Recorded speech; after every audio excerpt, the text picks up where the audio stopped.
shaqaale ka tirsan wakaalada biyaha magaalada Burco oo dil loo geystay. Magaalada Burco ee Somaliland waxaa lagu dilay mid ka mid ah shaqaalaha wakaalada biyaha Burco. إلهي راجعون إنا لله وإنا إليه راجعون كل نفس ذائقة الموت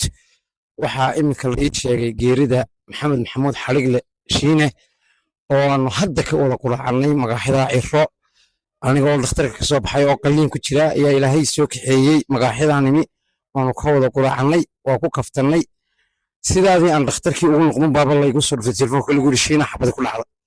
waa geeri aad iyo aad u naxdin leh shiine oo kamid ahaa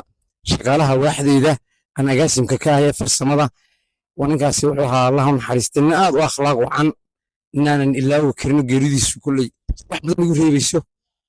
شخصي الشقالة هو أخلاق وعن وها إن الله نروح جدني وتوات كيس الشقاء كل يدل العقل يقول لي هي أي العقل الأورونيين تبى نفس ده عن مغلي بتصير بجاري وجدين أيام كاس ده رزاز تقبل العربة مركز كقدر بيه هيد ده وحكم يدحينين واتش بيس الشقاء جدني مرحوم كاسي أدوه عن بوها اللهم حريستو دي كل قد بدو صبحي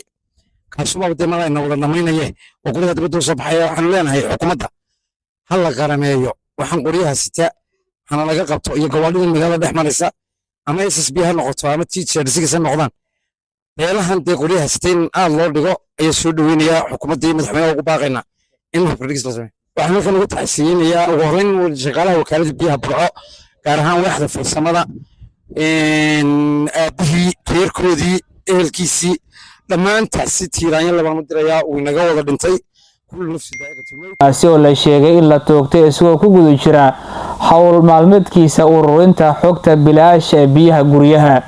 تليها قيبت بوليس كقبل كتقدير علي محمد فارح أو أربعين الله اللي أي شيء إن لقبتي من لو إذا إنه دلي محمد يوسف oo ka tirsanaa shaqaalaha wakaalada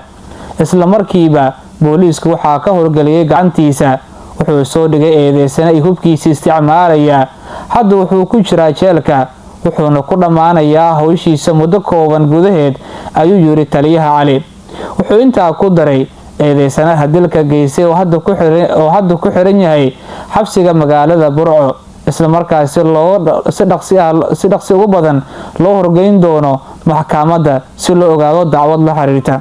inkastoo uusan taliyuhu faahfaahin ka bixinin sababta dhabta ay keentay dilka haddana waxaa jira warar sheegaya inuu ka dhashay muran la xiriir lacago ay wakaaladu qortay guriyaha shakhsiga ee dilka loo haysto waxaa si toosan nooga dhageysanaysaan Ola Media ismaamulka magaalada Mandera.